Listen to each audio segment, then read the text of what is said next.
got some stuff today. I gotta spit out my caffeine gum stuff. This brownie David's we got a lot to talk about, and I also wanted to talk about a couple things. You guys that lay in bed at night and think about you. You know, like, how can I best make this make sense kind of way. So I write things on my phone, we're writing things here, we're gonna, yeah. So, okay, for the shoulder, yeah, see the caffeine will get fit, so we're ready. We're ready now. Okay, so for the shoulder, the way I've divided it up, if you haven't noticed, is by the tissues that are impacted, or the impairment that's going on. So first we have our bony issues, which would be what? Like arthritis.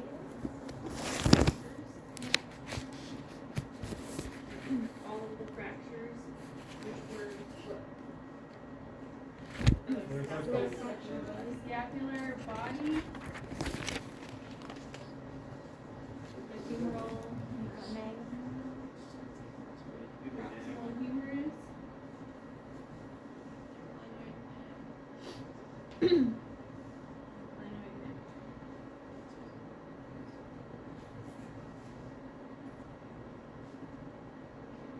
writing exactly what we're saying down. So, but if you guys need to move, I just don't want to pick up this board now. My kids are all into Kanto, and I am not Louisa. Okay, so we got fractures. What else affects the bone? Or arthritis, because it could be what? Rheumatoid, it could be post-immobilization, post-traumatic, osteo. So then from there, what else affects the bone? Impacts. Huh? Specific, like when you get bone spurs? That we talked about the whole time. What surgery? Oh, alright. Yeah, that goes with Total. Arthroplasty. What kind of arthroplasty? Reverse arthroplasty. Shoulder. Total shoulder arthroplasty?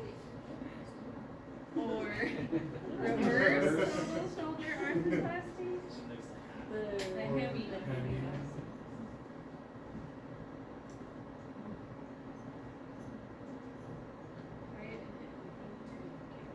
You're not stuck there. I just and okay, that's what we got for the bone, right? All that stuff kind of really affects the bone. Is there soft tissue involved with the total shoulders? Yes. What? What muscle? Subscapularis. Yes. Rotators. Correct. Or excessive external rotation, range of motion, just don't want to stretch it out. They balanced it. So yes, there's some soft tissue, but primarily we got to worry about bone healing, right? And if there's a rotator cuff repair, that's an RC repair with our total shoulders, what kind of rehab do we follow? The total shoulder, guns blazing. We follow the rotator cuff repair rehab. It's more conservative because of the soft tissue.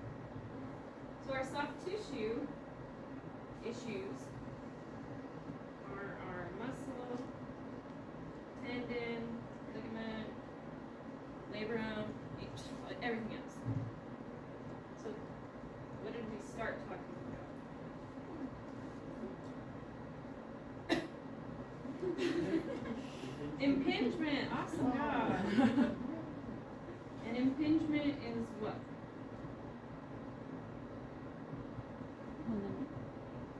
In the verse. Soft tissue, presently. Yes. Which soft tissue? Of which muscles? Rotator cuff. Primarily rotator cuff or tricep, long head of the bicep. Or that subacromial bursa.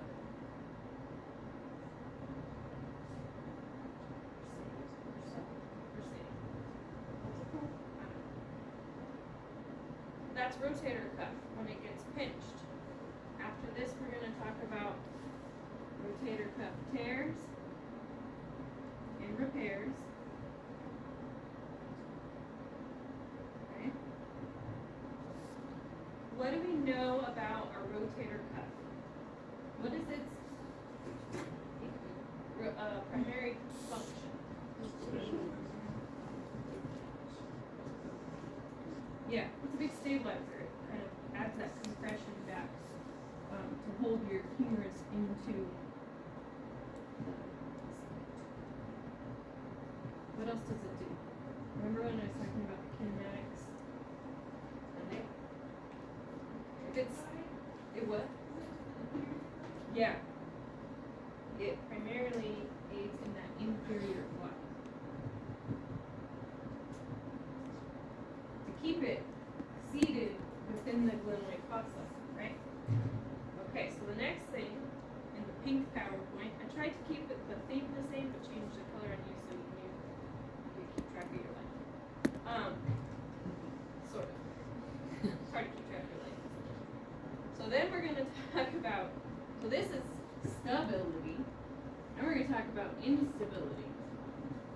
I'm trying to help map this out for you guys, so you know where we're going.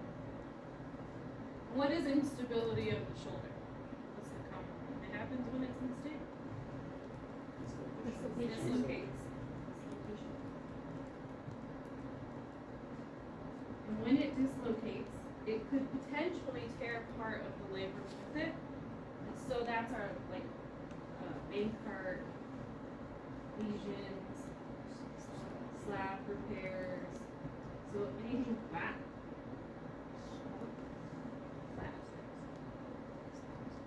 Right? You gotta repair that capsule. This is capsule.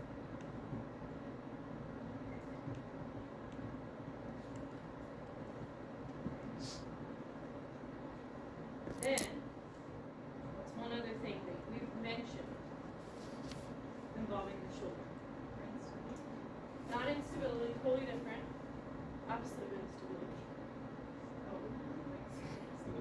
It's way too stable, but it's not moving. Shoulder. I'm sitting down. Which is also called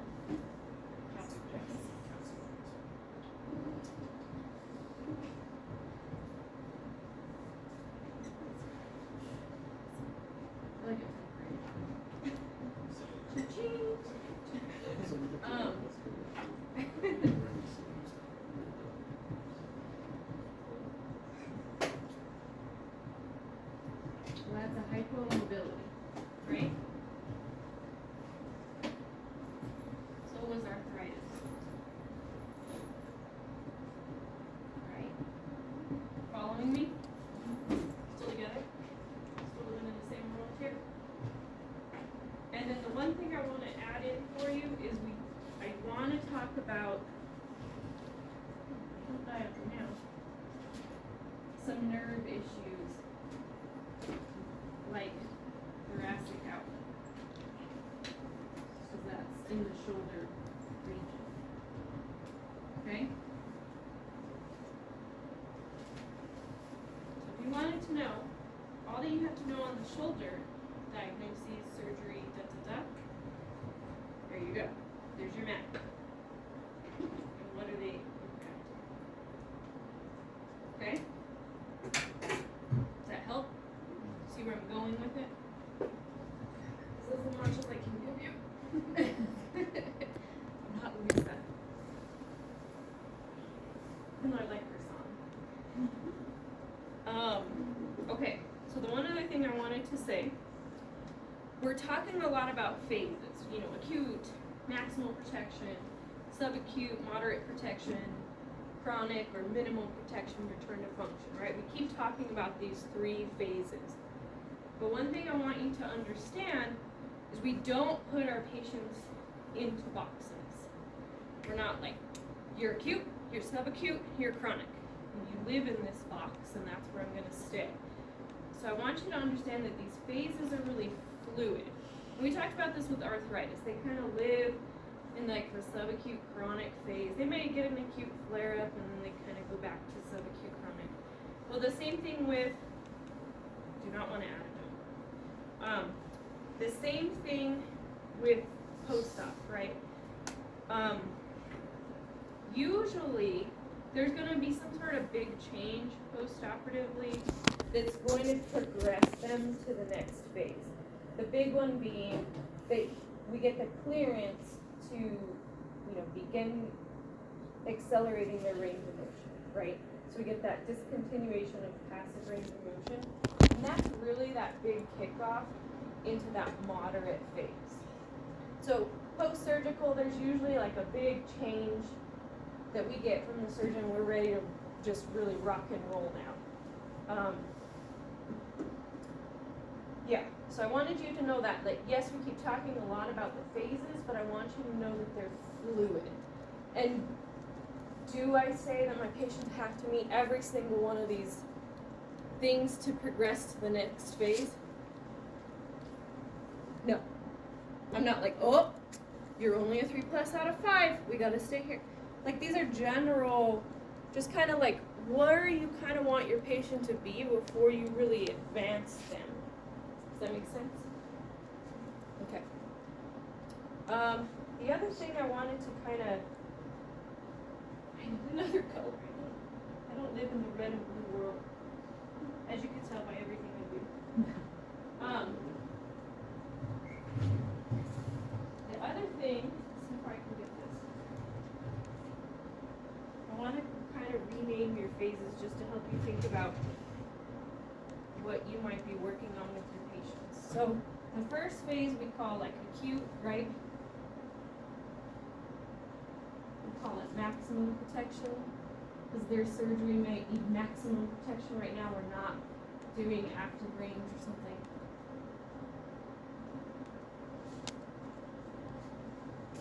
So let's kind of call that our initiate phase.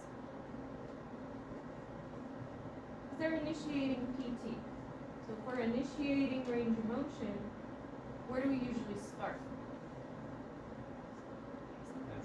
Passive. These are folks passive.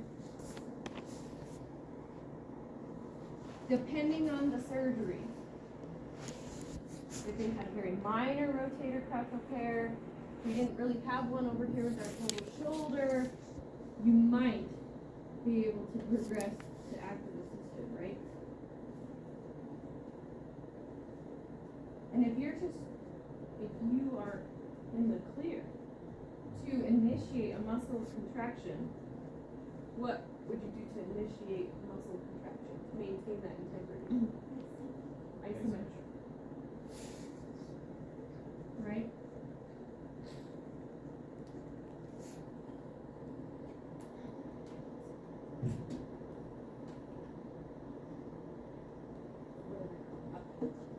So then we have our subacute.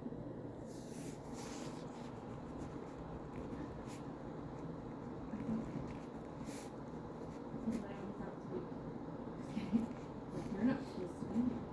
But I like being down here, don't you? What you would be doing something like this? I like to call this your progress. Progress them. How would you progress their range of motion? If they're, what's the steps? Assist, have them become more active.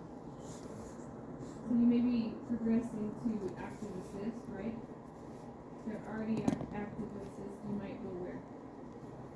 Active. And even active, could you start active with gravity? Gravity eliminated? All that kinesis, would that make it easier? Mm-hmm.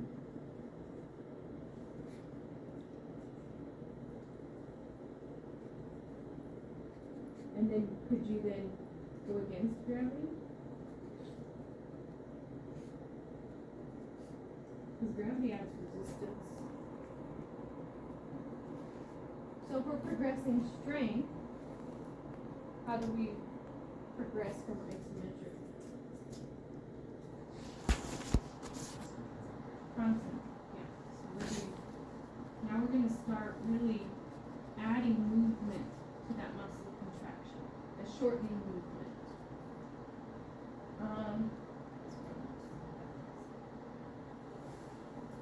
So then the last phase would be, we sometimes call it chronic, minimal protection. We really like to call this phase return to function.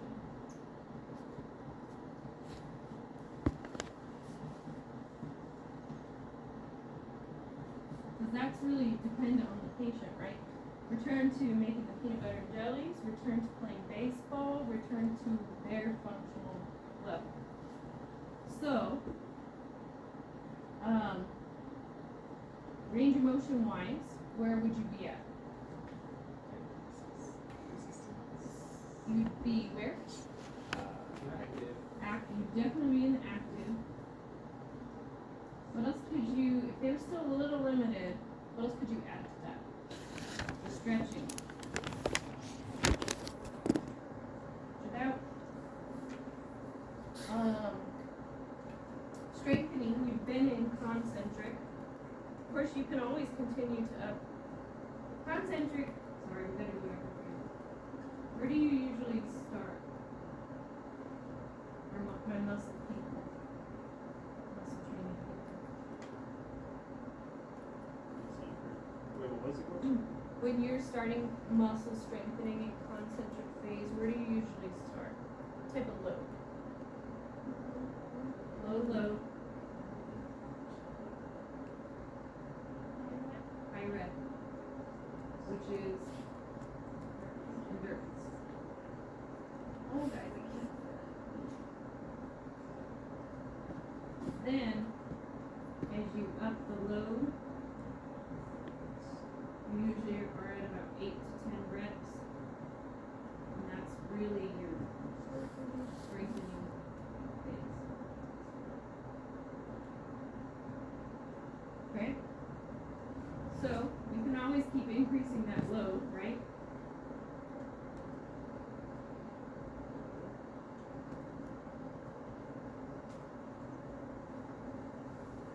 What else can you do for muscle? Let's say you do have an athlete. We're going to hit the eccentric contractions. That's your lengthening contractions.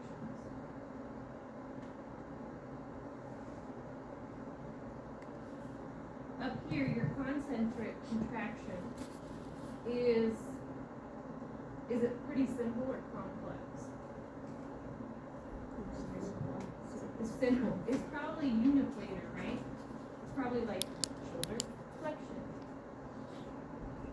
How about when we get to return to function, especially with our athletes? We gotta add in that multiplanar stuff. What else do we gotta add in? Now this is sometimes a little more lower extremity, but let's talk about it now because you've got your baseball, your upper extremity sports, like plyometric, shower.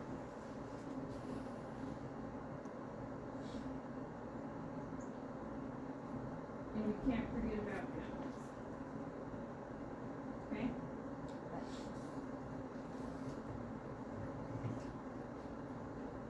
What do we think about this? Does this help? Okay. What do you mean by balance? That's I mean, when we get to lower extremity, you're gonna see that we do a ton of balance reactions in the lead phase. But I'm just gonna hook up my Facebook too. Let me see. Which one work on balance like earlier as well?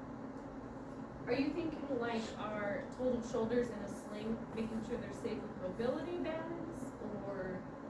I guess I'm just thinking like balance, yeah, balance versus stability as you are working on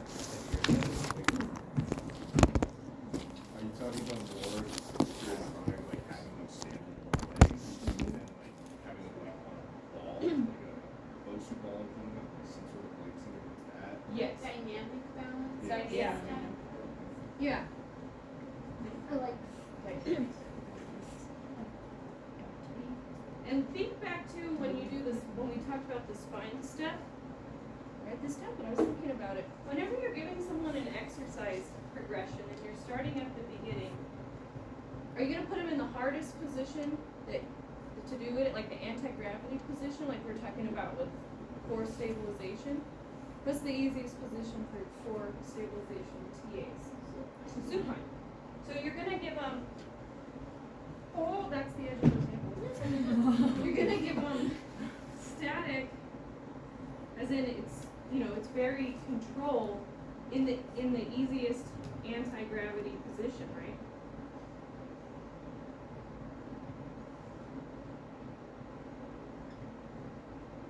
Then you can progress that against gravity. You can progress the resistance with something. Once you've got static stability, static strength, you want to then incorporate the dynamic. And that's some of what we're going to be talking about with some of these steps. Really making it more dynamic and complex.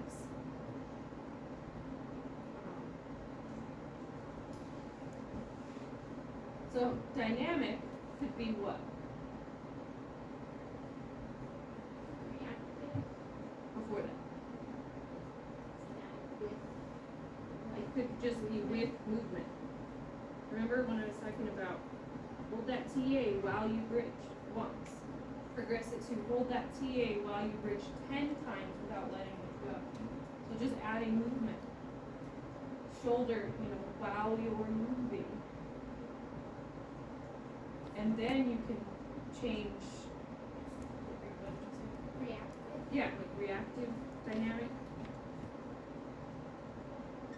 You could do like an unstable surface.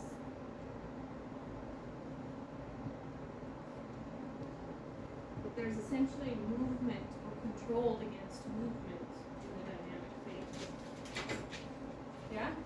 Okay. Got it. We're good? We're feeling like, okay, we got this.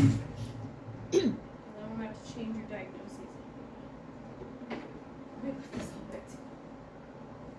Okay. All right. So now we're ready to rock and roll. Now we can sleep at night. No, I'll think of something good for you guys. Okay, so rotator cuff impingement, we said, was compression of the soft tissues, primarily rotator cuff tendon, subacromial bursa under that coracoacromial arch.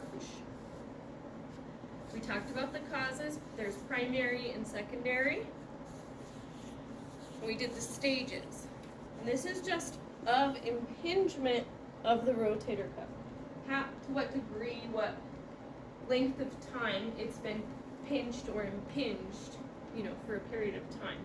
And what does the tissue that is being pinched or impinged look like? Is it becoming fibrotic?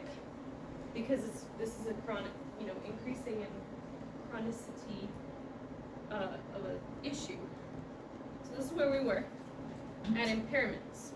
So usually they have pain right where it inserts into that musculotendinous junction, and you can palpate right on it. Does this hurt? And they're like, oh yeah. Okay. If you do a resisted muscle contraction of, let's say, it's rotator cuff, external rotation, internal rotation, it hurts. Like, oh, don't do that. Nope. And if they stretch the tissue, it's painful. They usually have pain. They can't sleep. Our shoulder patients can't sleep. But these patients, they don't want to lay directly on it because that compression on that muscle tissue is really painful. They can't lift overhead, reaching, pushing, pulling, lifting anything, repetitive activities. So our reaching, lifting, throwing, swinging patients, repetitive overhead motion is painful. Did I talk about? Okay. And then of course they have difficulty with dressing, like putting a shirt on over their head, like a t-shirt. It's hard because they gotta lift their arm up. So, some impingement signs that we do special test-wise that tell us there's an issue going on with their rotator cuff are the Neer's test, Hawkins-Kennedy test, Speed's test, and the Jurgensen's test. So if you see that those are positive on a PT eval, you can be like, oh, Dr. Martinez is thinking this patient's rotator cuff is being impinged. So do you have to know that?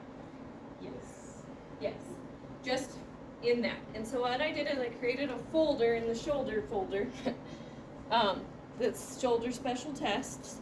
And there's a video on every one of these. You don't have to perform the special test. You just have to know that Neer, Hawkins, Kennedy, Speeds, and Jurgensen's are evaluating for impingement. The other thing that's very classic with impingement is a painful arc. So shoulder flexion and abduction, they're lifting up just fine. They get to about 90.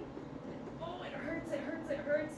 They get past this painful arc, about 90 to 100, 120, and then they can go up the rest of the way just fine. They might have normal shoulder range of motion, but it looks like that. Oh, okay, I'm through it. So this 90 to about 100, 120 is painful, and that's on there too. There's a video on painful arc.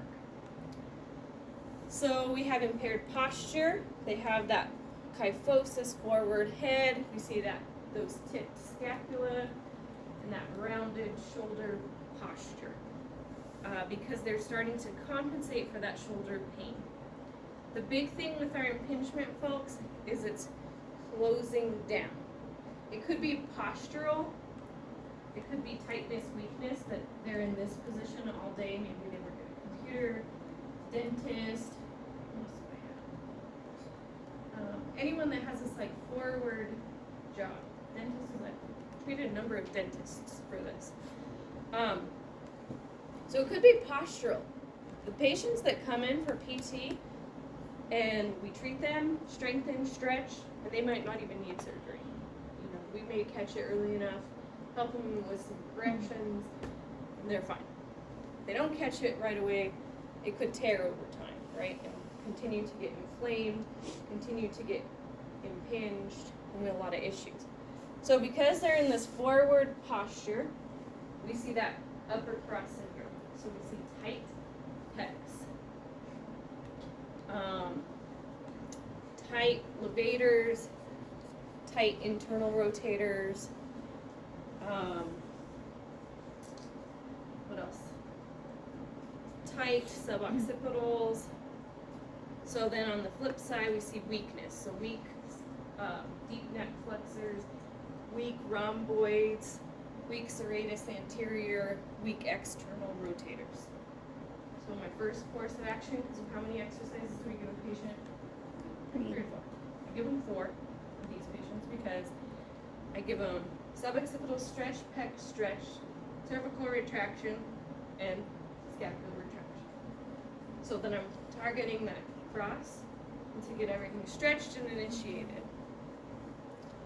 They usually have a tight posterior capsule, and they usually have hypomobile cervical and thoracic spine mobility.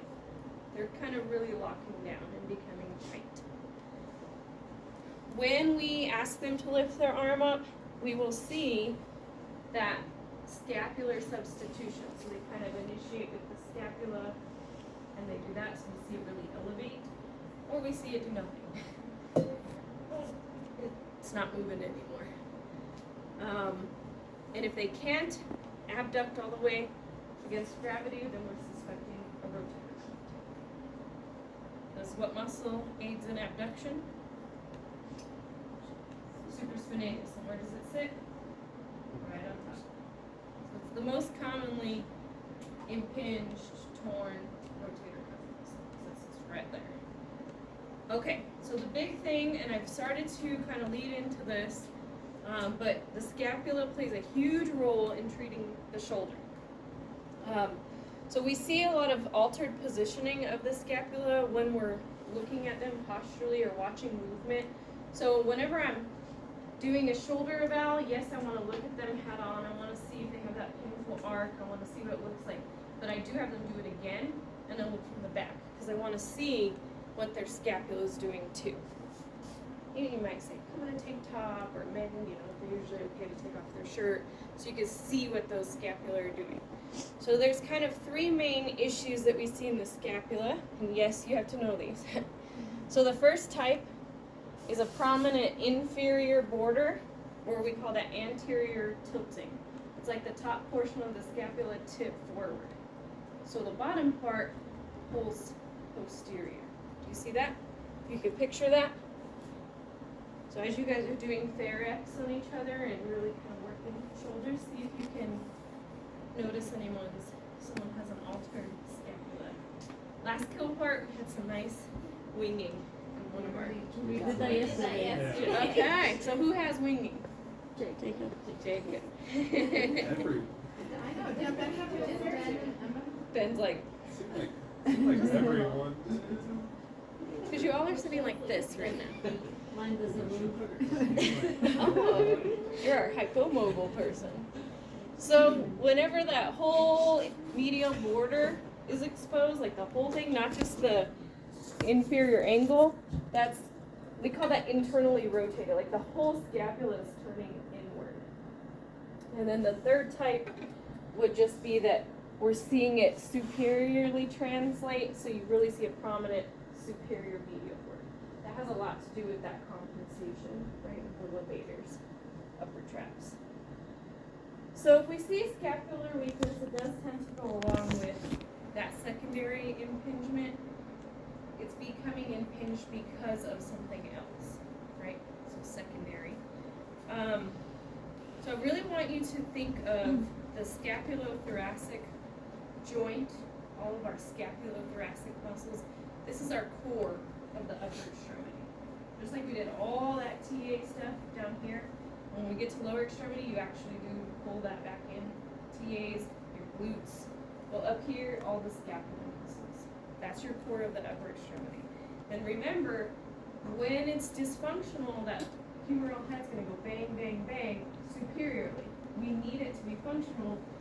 Pull it down and minimize the irritation of the tissue and avoid tearing. So serratus anterior, our traps, levator scapula, rhomboids all play a huge role in what we want to strengthen in addition, to our rotator cuff muscles.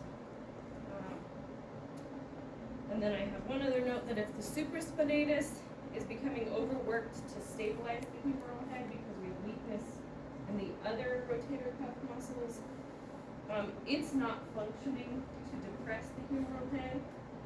So then we would also get that impingement. So whenever they're really overworking to stabilize and compensate for these weak core muscles, then they're not doing their job to pull the humeral head down. Does that make sense? In terms of like treatment and why we're targeting these muscles for the scapula. So did you guys start scapular strengthening? Or you just were like, you got problems, bye. Progressing through like phases. For shoulder, what did you guys do?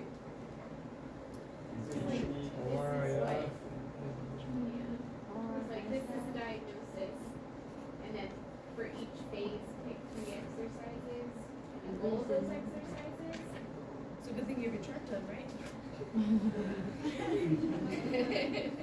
She's like, I didn't know. I got here. So you didn't like run through exercises yet? We were doing, she had us. Okay. She didn't really tell us. These are Okay. good shoulder exercises. I'm sure all the ones that we came up with were right. And you guys just could graduate today. Yeah. I gotcha. Yeah. So let's run through these. There's a lot of repetition because we're still talking about the same joint. I'm not going to repeat myself. I want to highlight the good stuff. Yeah? Okay. So first, we want to control the inflammation and promote healing. It's angry, it's aggravated, it's getting pinched and it doesn't like it, we want to bring that down. So what can we do? What can we do to bring down inflammation? Ice ultrasound. I think Miss Russell says like ionto, you guys are just sort of like, yeah, here's ionto. It's not as clinically used as much anymore. Definitely we don't use phonophoresis very much. Some clinics have lasers, many don't. But your own manual therapy stuff that you know, right?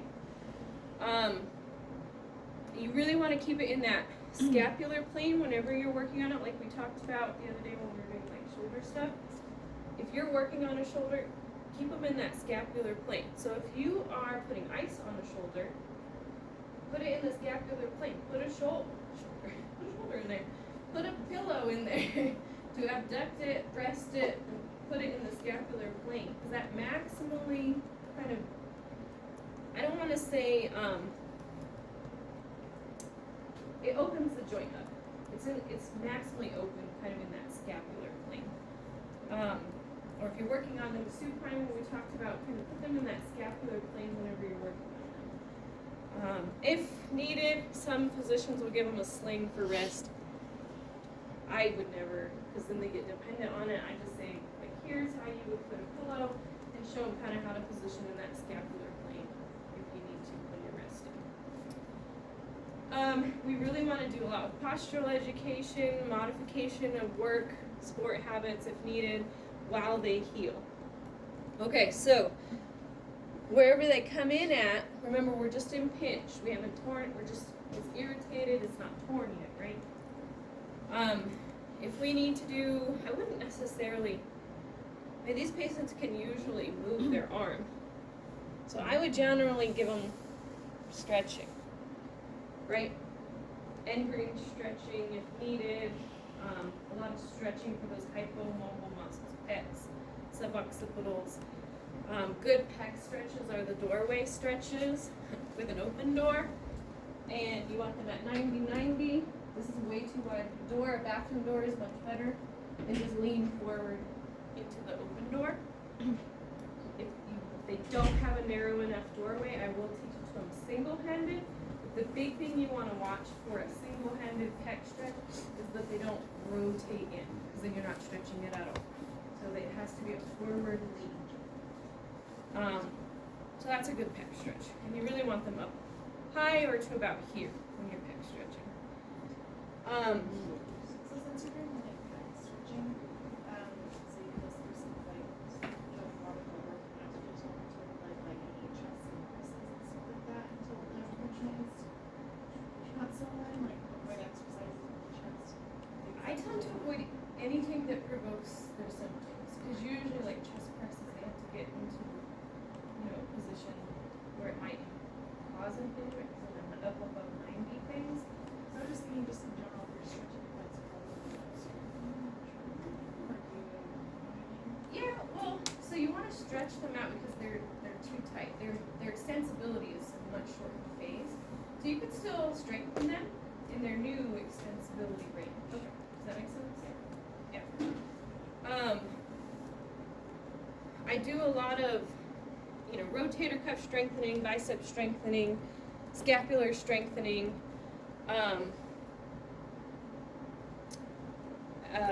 You could start with isometrics depending on their pain tolerance, but I probably would start into like concentric release ones. They're, they generally move pretty well.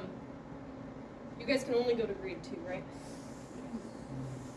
You can give them pendulums as a sort of distraction to distract the joint and just let it hang as kind of like a warm-up to oscillate and distract the joint if it helps. But the big thing is posture, postural correction. That's why my first 4 exercises are those 4 to bring them in a new postural position. Sorry, I want to see where I wanted to talk about.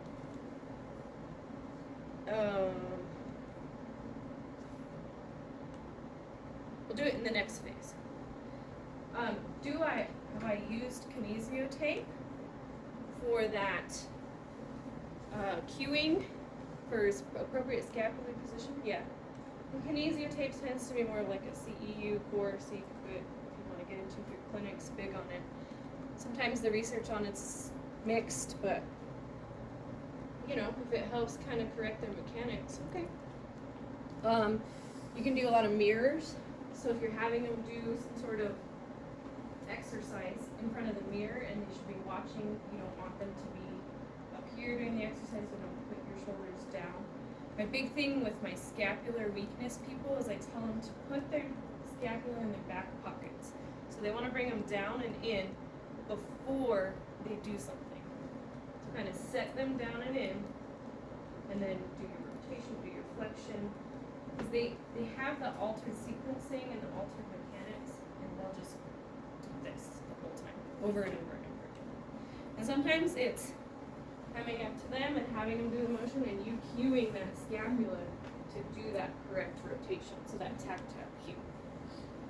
Posterior capsule stretches, because remember I said the posterior capsule tends to get tight and internal rotation tends to get tight.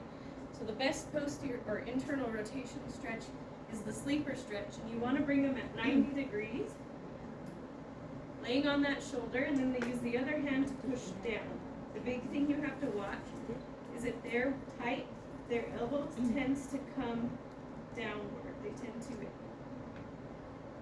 extend or adduct downward. And then they're like, look how far I can get. And you're like, come on out. And they can't. If they need to modify, because being up here at this 90 position is a little too much, they can bring it down here just a little bit, but they have to maintain that same position, not just keep migrating it inward. So this is a great internal rotation stretch.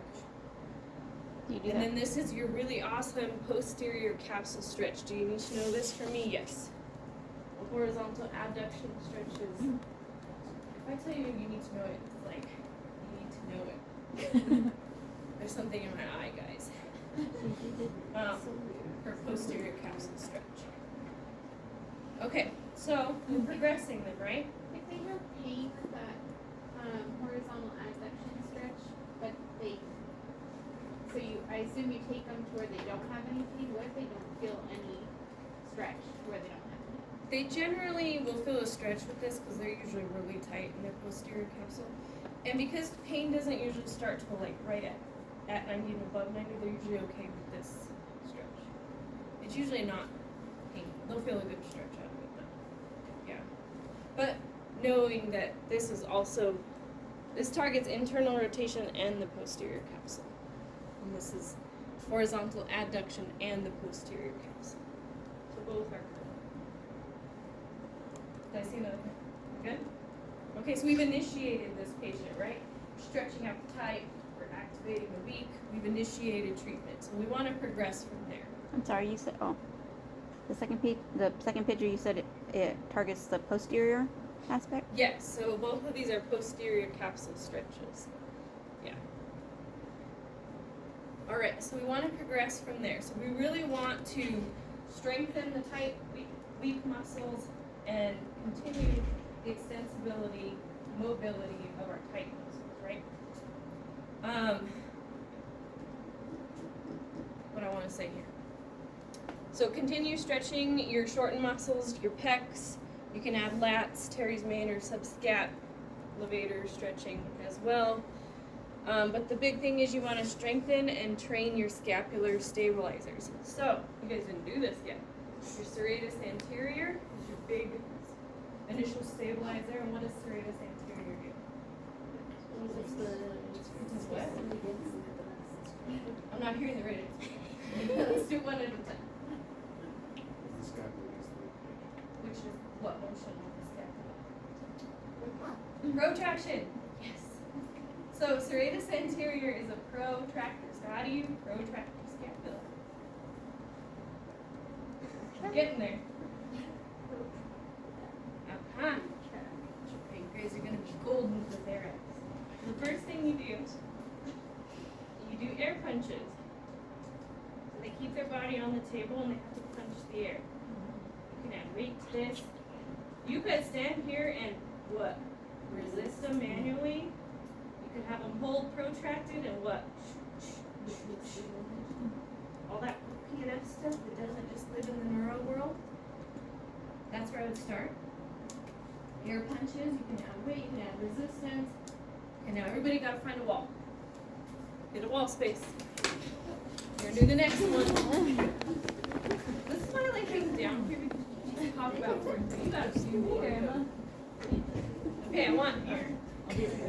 So, if you have enough wall space, we're going for a wall push-up. But you gotta do a wall push-up. And at the top point, you gotta round out your scapula. So it's called a push-up plus. Start on the wall. So at the top point, round them out. There you go, Leon. She's got it. See apart. Like my hands are like Word on the street is. Word on the street is. That's great, man. Yeah.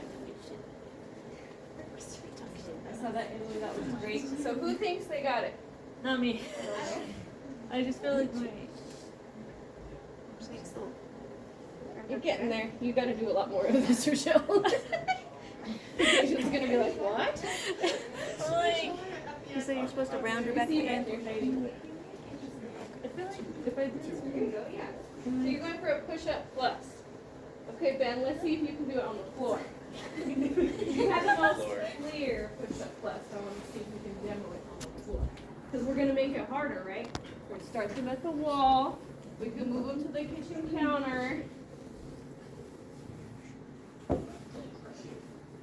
push up and plus. Yeah. Did you see that? That's a push-up plus. And that's what you want to give them. These are some serratus anterior stuff. Okay, you don't have to do good. Nice. Nice. You guys can try I too. should have just said keep going and see how many you It's can do. quite nice. Yeah. We should have just seen how many you could do. Strength. You only got 3. I still have to get 3. Hey, you told me to stop. You could I have could have done kept more. going. I stopped I at could have 3. kept going. you were shaking there a little bit. It's like, whew. Yeah, you're really getting that activation.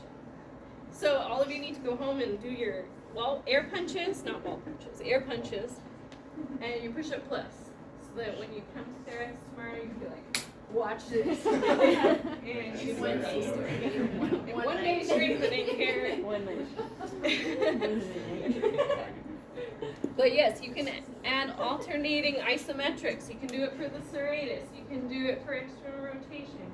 You can do it for all these different positions. So don't forget about that cool techniques with PNF. You can increase the hold pattern. You can be very symmetrical about your alternating isometrics, same pattern. And then you can get crazy all over the place, right? This is where I wish I could hook up my face, but I have a cool video if I can find it.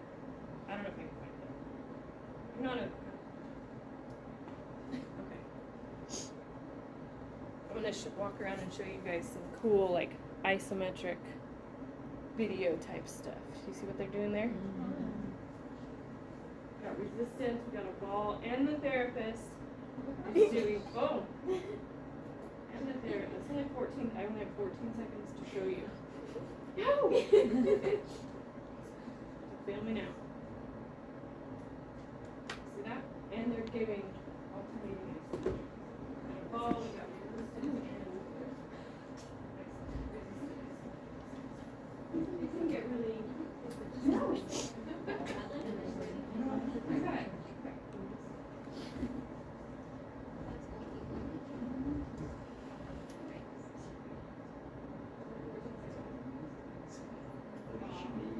They got the ball. We're going to talk about the ball. We're going to talk about the fan. You see how they're adding in isometrics. Oh, good. Some cool stuff. You can get crazy. But do you get crazy in your subacute phase? I'd get crazy here. So that kind of stuff you want to save towards the end.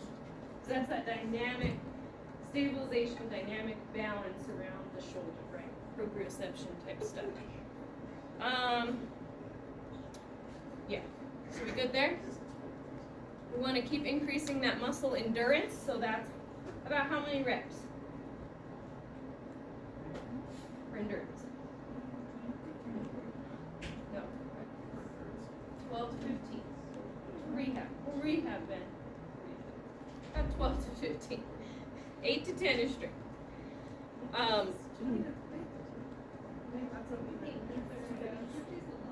know, just saying. Patient's not going to do that. I'm going to just tell you that right now. Maybe your highly athletic patient that has a scholarship depending on them might do that many, but yeah. So you said 10 to 15? I usually am in the 12 to 15 range with that low. Drop it down to 8 to 10 with the increasing low. Okay? So then we can add in for our, return to function phase. That's where we are. So the return to function is where you're adding increasing speed, where we're adding in the isometrics around the stabilization, plyometric training. Plyometric is the rebound ball and catch off the trampoline. Eccentric training is your lengthening contractions for any of your muscles. Functional activities, safety. Oscillatory training around the shoulder is huge though. And that is our body blade. I don't think we have, do we have a body blade? I haven't seen one. I don't think we have a body blade. But in your outpatient clinics, they have a body blade. And it looks like a really thin, body Yes. blade. it's a body blade. Have very light weights on the ends, and you have to hold it. The first day you're in clinic, try it. Because you have to hold it and oscillate it and get the ends to move without, you can't like this, right? So you have to oscillate within your desired muscle contraction. So if you're going for abduction, you have to oscillate it right here. Horizontal, right? You could do flexion. So it's really cool oscillatory training for your end rehab folks. Plus they have fun with it. They're like, shake weight. It's like a shake weight, yeah. Yeah. But like better. It's not as weird. But it's not. This looks like more like, yes. Like a soul. You say something. It looks way more Trojan army than whatever the shake weight looks like. I'm just gonna say that. We'll just leave it there. And let's talk about a torn rotator cuff. You all know the shake weight. So so the next step would be that rotator cuff tears, right? So it could either tear partially or fully. So partial thickness tears is only a portion of the tendon is torn, so either the superior surface or inferior surface is just torn part of the way through. Now full thickness is torn all the way through and you can see the bone underneath, right? Makes sense. It usually tears right at that musculotendinous junction. So if it's torn, some patients, usually our partial thickness patients, could actually do great just coming to us, doing tons of PT, great deal of PT, and they heal up okay, especially our younger patients. They do pretty good. Some don't need surgery. However, many do. If they have pain and impaired function with their ADLs, work, recreation, they're going to start considering surgery to just repair it up. If they have irreversible degenerative changes, so it's been going on for a long time, they tried PT, still painful, they're still very limited, okay, now it's time to repair that up. Or if it's an acute traumatic rupture of that rotator cuff tendon, and then often they avulse that greater tuberosity, there's labral damage, it dislocates, so they're already in there doing all this other stuff, they'll just repair up the rotator cuff while they're in there.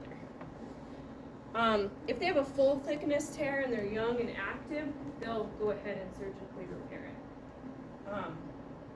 This is the mom's reaching back in the back seat to hand the kid chicken nuggets, and they get, I'm always I just like chuck food back there. Just kidding. Fight for it. I'm always freaked out when I hand stuff back there, so I'm like, don't touch my rotator cuff. So Claire sits in the middle, and so her job is like, here, Claire, hand it to everybody else. So I don't have to like throw chicken nuggets over my shoulder. So there's different types of repairs. The way that they approach the repair and how they get in there depends on the severity of their tear, how many tendons are torn, and how big of a size of a tear. So there's different approaches. They can go in arthroscopically, where they just make these little port sites to get in arthroscopically and go in and repair it. Usually these are our small partial thickness tears, depending on which muscle. It could be a full thickness, just depending. They could do a mini open approach where there's a very small incision and some port sites, so they just need a little bit of space. Then the arthroscopic view along the deltoid, so they split the deltoid between anterior and middle. So what does that mean for this patient post-op? They recover faster. Doesn't take long. What's going to be, the deltoid has to recover because they split those deltoid. So abduction, they're going to be usually delayed in abduction, and it's going to be weak. So wherever they go in through a muscle, it's going to impact that muscle too, and that's going to be big in the hip. And then the open approach is they go and they detach the proximal portion of the deltoid, pull it away, do their surgery, and reattach it over the acromion. So it's much more invasive surgery, definitely a much slower rehab with our open approach. So our arthroscopic folks tend to go faster. They don't have as much other healing that has to go on. We talked a lot about these other procedures with total shoulders, but while they're in there, they're going to go ahead and clean out under the subacromial space. They're going to shave down the acromion if they see any spurs, if they see it hooking downward. They're going to shave that off and make it nice and even. If it was a traumatic tear, they might have to tighten up the capsule. They might have to do a labral reconstruction if there's a dislocation. And if the biceps is torn, they'll repair that as well. So most often, I would say you see a rotator cuff repair and subacromial decompression. Like next would be rotator cuff repair, subacromial decompression, and acromioplasty. Where they just go in and clean out under the subacromial space. Just suck out anything that doesn't look like it should be in there. Clean up the acromial. Yeah, clean it all up. So these folks are in that same sling with the abduction pillow. It puts them in a nice position. And yes, they come in and they're like, my shoulder hurts. And you gotta fix them up. And teach them how to put this thing on. So usually, that's honestly one of my 2-week goals for these patients is they can don and off, or doff is not really a word, don and off their sling independently and in the correct position. So we do educate them on that. I want you guys to read through this chart and really understand it because some rotator cuff tears and repairs are going to progress faster than others. So the more chronic the tear was, they're going to be a slower rehab progression. So even though like, oh, a traumatic tear sounds crazy on the young patient, like it sounds like, oh my gosh, it's like a mess in there, they progress faster. Versus a chronic impingement, they've got rotator cuff deficiency, right?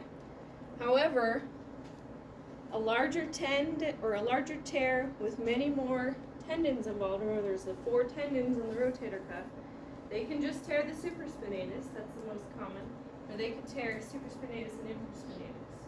Supraspinatus and infraspinatus subscap. They can tear all 4, they can tear 1, they can tear 3, just depends. The more torn and the bigger the tear, slower rehab. Okay? Obviously their general health affects their rehab. The only thing on the flip side of that is your active athletes. What do you got to do with those people? Slow them down. Because they're going to, rotator cuff repair. She's like, when can I do my headstand? And I was like, oh my gosh, not now. You can't even, we're not even in active range of motion yet. Like, that's, gotta slow them down. So, really kind of go through this and understand what's gonna impact how fast these patients progress. And usually the surgeon takes this into account, and the surgeons I've worked with, they'll have sort of like pathways, like a type 1, type 2, or type 3 pathway. Type 1 is like the faster rehab, type 3 is the slowest. Based on, again, if they had a lot of tendons repaired, depending on the patient, they'll kind of put them on a pathway. But if you're a smoking patient that has had this rotator cuff tear for 10 years, isn't progressing very fast, that's to be expected, right? Just kind of understand that. I believe this is something you should know. Something to my eyelid.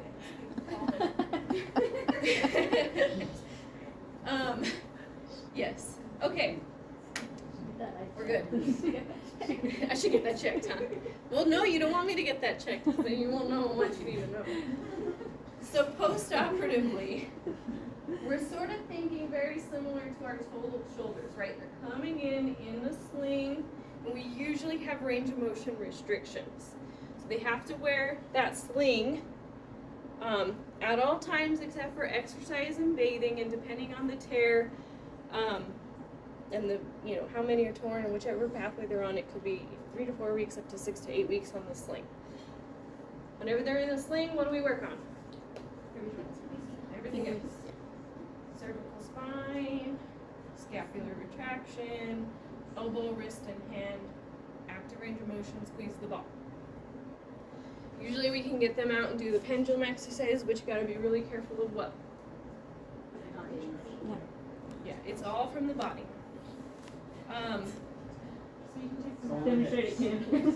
They should be getting out of their sling 2 to 3 times a day for these exercises. So these they do at home, and they should be progressing their passive range at home. Yeah. And then when they're out, they can also do like.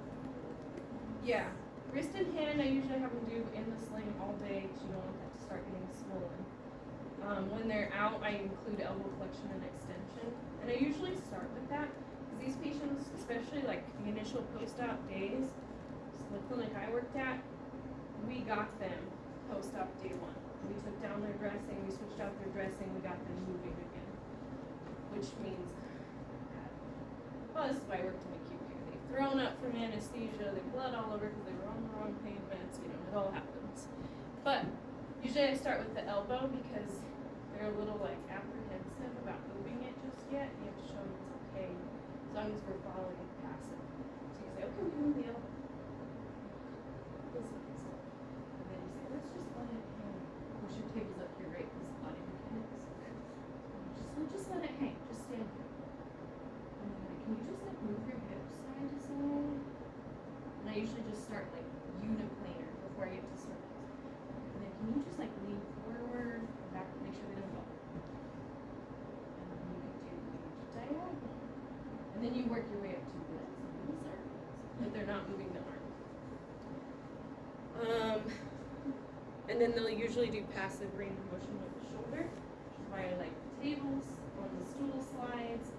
They could put their arm on the countertop and just walk their body backwards for that passive range of motion of the shoulder, as long as it's coming from the body. Usually,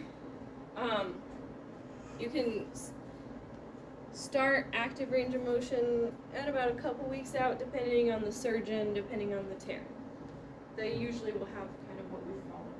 They did the surgery, they know what it looks like on the inside, we're just like, good to go. The big tears though, and with the open repair, they are doing passive range of motion for 6 to 8 weeks.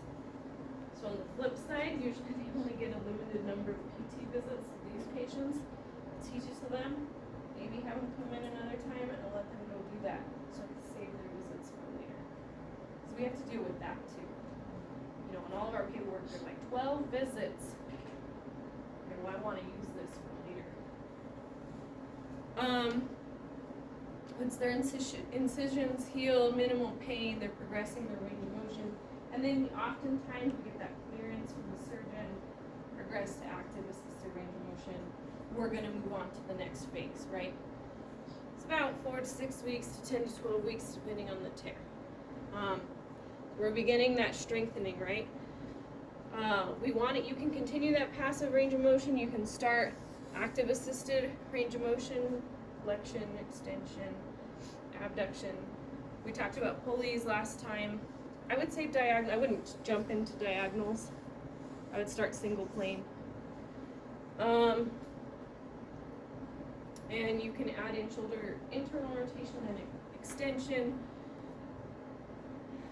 I don't do too much with horizontal abduction, because you don't want to overstretch everything. Because they've repaired that muscle, that tendon, and you don't want to tear it apart. And trust me, you want to follow these patients to a T, because like this is where like this is my like PT minor. Sometimes I get a little iffy about sharing these patients, because if you blow this repair, the surgeon is coming for me, because they're gonna have to redo that surgery and then anchors. So sometimes I tend to be like, I'll keep this patient for a little while, unless we're on the same page. You know what I mean? You know what I mean? This is when we talk about PTs will absolutely know who you are and how you treat patients and decide if they're working with you or not. I have had PTAs where I'm like, I'm good. I can cover this whole unit by myself. I'm good. It's that bad sometimes. So yes, be a great PTA. Not us, though, right? No, never. I would never do that with any of you guys. But understand that. That's why we push you guys. Because we have to hit those people, and we don't want you guys to be those people. That's why we push you up to this level of being a PTA. So, yes, we're progressing active assisted range of motion. Now you're going to start those isometrics, which we talked about last time. Yes. Whenever you start isometrics, usually it's going to be in a non-weight bearing position, and then you can progress to eventually adding that rhythmic stabilization. Eventually down the line, you can do very light weight bearing activities like the wall push-ups, so there's not a lot of pressure through the arm later on in rehab. Okay? They should have full passive range of motion by the end of this phase. They should be developing a lot of stability before we really start upping the strengthening. So now we're going to start putting more tension on that muscle tissue. Okay?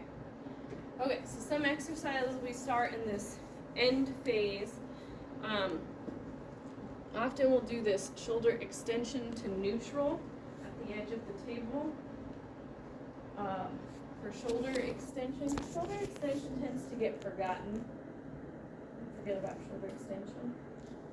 And then these are very popular scapular mobility, shoulder mobility strengthening exercises. And let's all try it, because that's the fun part of exercise. If you can't show it to your patient, then they worry about you. The IYT. So my patients, my post-op patients, I will actually start them unilaterally. Not on a stool, on a table, and I'll actually have them do IYT unilaterally. So it's more aggressive, like please understand this, more aggressive to do these bilaterally than unilaterally. Oh, what?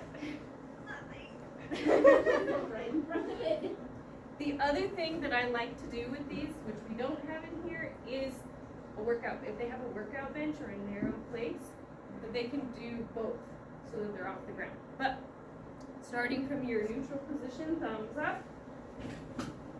Keeping everything else on the floor, I want you to lift your arms up towards the ceiling. For eye. Eye. These are the eyes. Give me an eye. Eye. And then relax. You think you could do 10 of those? Nope. How are you doing back there, Cam? Yeah, good. Keep going, guys. See if you can do 10.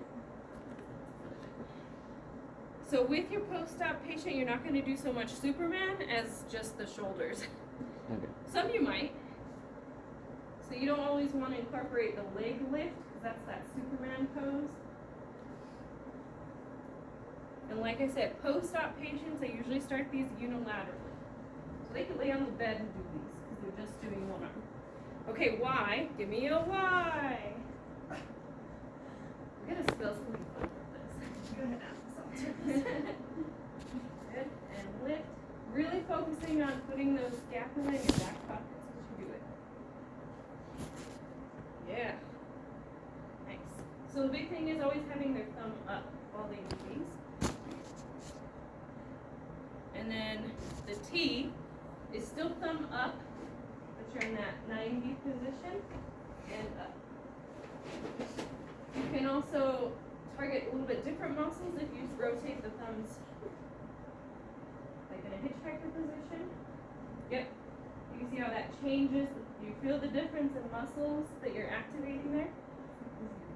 Yeah.